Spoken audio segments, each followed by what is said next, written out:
Скъпи приятели на Гонг БГ, аз се казвам Илиан Койчев и за мен е огромно удоволствие да ви представя моят специален събеседник Николай Тодоров, нападател на шотландския Ердрионианс и бивш младежки национал на България, броени дни след като спечели купата Challenge Cup, ако не се лъжа беше правилното име, на третия по сила трофея в Шотландия и реализира победния гол в финала. Ники, привет! Честита купа отново, как си? Благодаря, здравей. Благодаря също така за поканата. Много се радвам, нали, че ти гостувам пак. Благодаря ми за поздравленията. Чувствам се доста добре. Още така мога да кажа, че сме в еуфория. Самия отбор, нали, съотборниците ми. Е, Защото това е едно доста така и персонално, и нали, отборно постижение, което ще остане завинаги в спомените ни, но както аз винаги си мисля, вече отзад може да се говорим за него, може да се радваме така, но аз вече съм се съсредоточен върху следващия ни матч, който е в петък, и ние имаме така доста е, здрава задача да успеем да се преборим, да влезем пред плейофите. Аз се радвам за това, че ти гледаш напред, но с цел да запознаем нашите зрители, ще трябва да се върнеш и малко назад и да ни представиш своите спомени от този финал, за да въведем малко зрителите.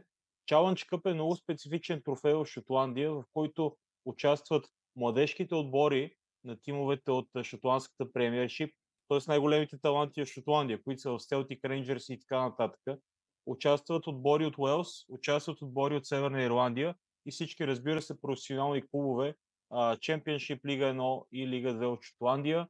Вие играхте срещу шампиона на Уелс, TNS, отбор, който почти всяка година играе шампионска лига и има със сигурност много по-сериозен опит от вас.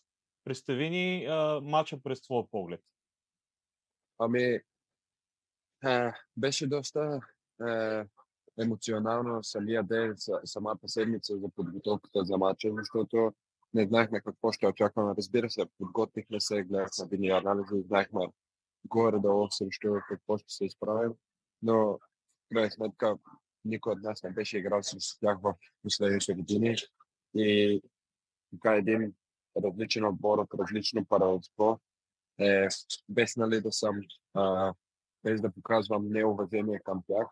А, нали, Мислим си, че по-слабо първенство може и да е по-силно, не знам, нали, така, но а, не знаехме много за този отбор, не сме се срещали с него до сега и беше доста интересна подготовката и разбира се, това, че беше финал за купата, го направи екстра специално. Е, Защото е един матч, не е за три точки, не е за първенство, но беше така доста емоционално, беше пълен стадиона, беше е, един невероятен ден. Семейството на всеки един от играчите ни беше, аз имах част от моето семейство там, приятели, и да успея дори нали, да вкарам победния гол и да спечеля играч на матча и да вдигнем купата, беше така доста специален ден за мен, който никога няма да забравя. И вкара победния гол за 2-1 от Дуспа. Или беше предварително посочен за изпълнител на тази Дуспа, или това беше решение взето на момента? Ами, е, Беше взето на момента. Мисля, че аз се справях доста добре играх доста добре през матча и самите указания ми бяха да успея нали, да отворя пространство за моите съотборници и да се задавам нали, положение за тях. И аз нямах нито едно положение. Начинът, по който се представях, мисля, че аз заслужавах да поема. Бях напълно уверен, бях супер спокоен, бях нали, в зоната си, както се казва. И бях супер уверен, че ще я вкарам. И как капитана на отбора ми подаде топката и ми пожела късмет и каза, вярвам в тебе, знам, че я вкараш. И така се получиха нещата. Е, но да, беше взето на момента решението. Аз забелязах, че след вкарването на гола ти си затича към резервната скамейка и взе фланелка, която показа на трибуните. Въведи ни малко повече за какво става въпрос. Ами, На матча с Инвернес, който заиграхме преди 2 седмици навън като гости, е, нашия вратар получи така доста тежка травма, получи 2 кръвоизлива на главата. Е, и мисля, че сезона за него приключи. Наложи се да остане в болница няколко дена и той ми е така доста близък приятел и е, просто той е преминал през много през последната година и чувствах, че беше предварително нагласено, нали, с домакина на отбора това. И беше един жест, който аз исках да покажа към него, нали, защото мисля, че той искаше доста да е част от финала, нали, да играе. Справя се много добре. Имаше доста оферти към него в прозореца през януари и да се случат така бързо нещата и всичко да изчезне, така да не си част, да не играеш, да си контузен.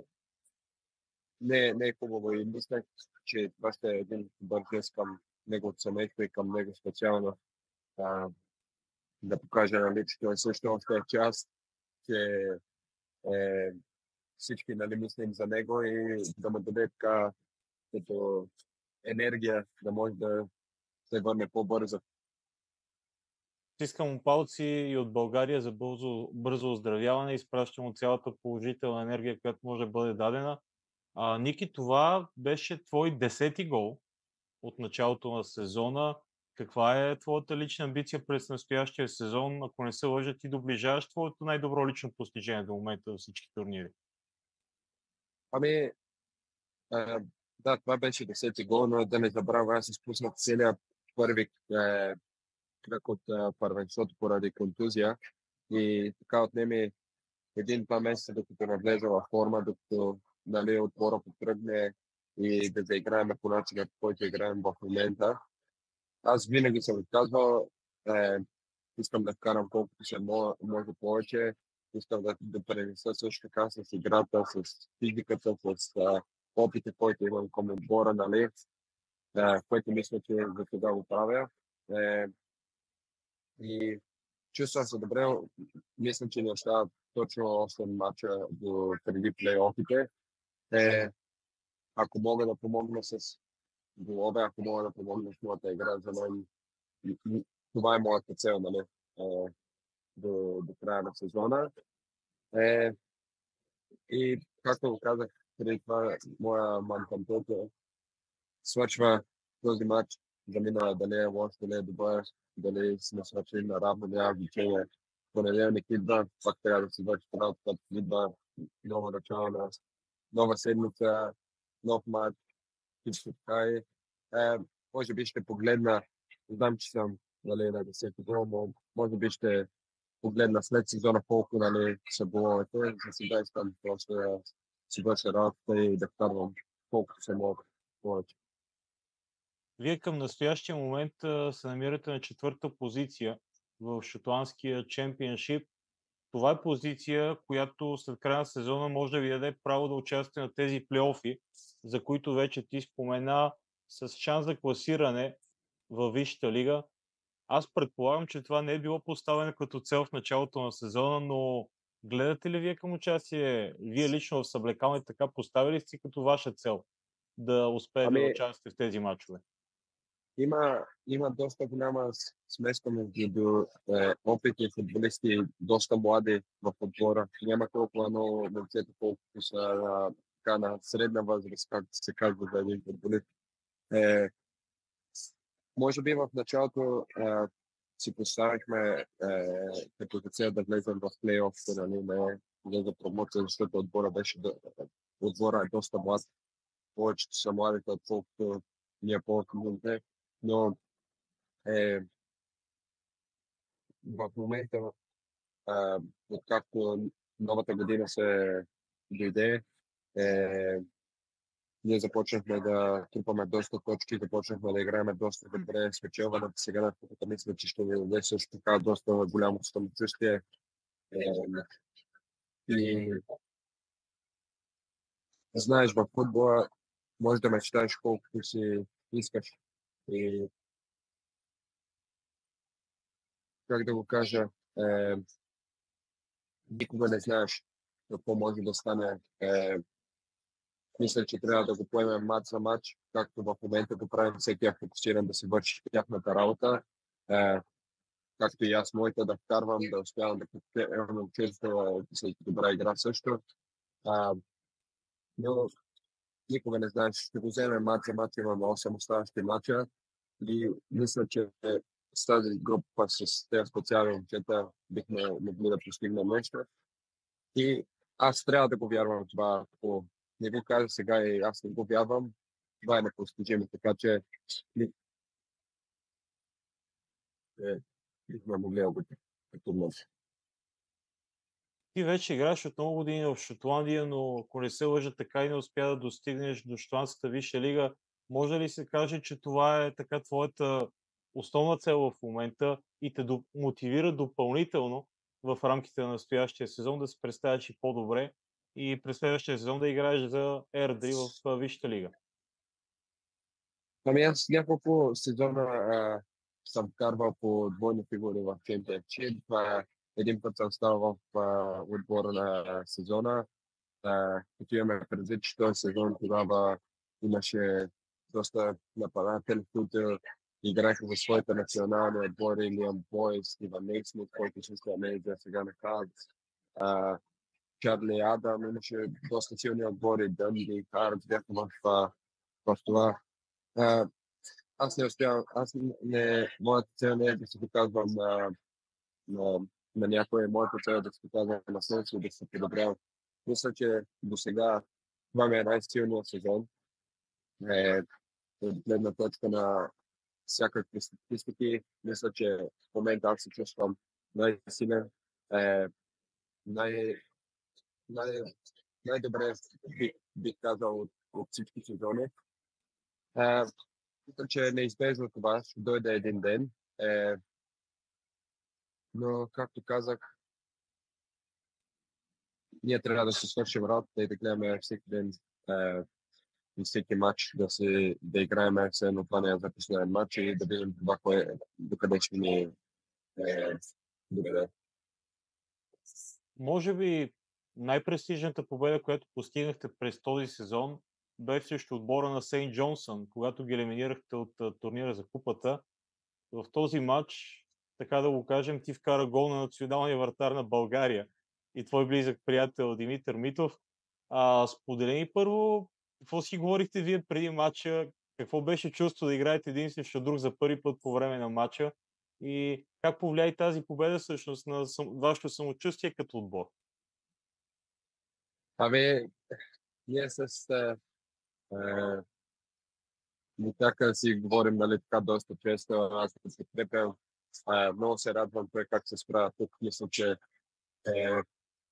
е първи по повечето показатели в Шотландия. Той се справя супер добре.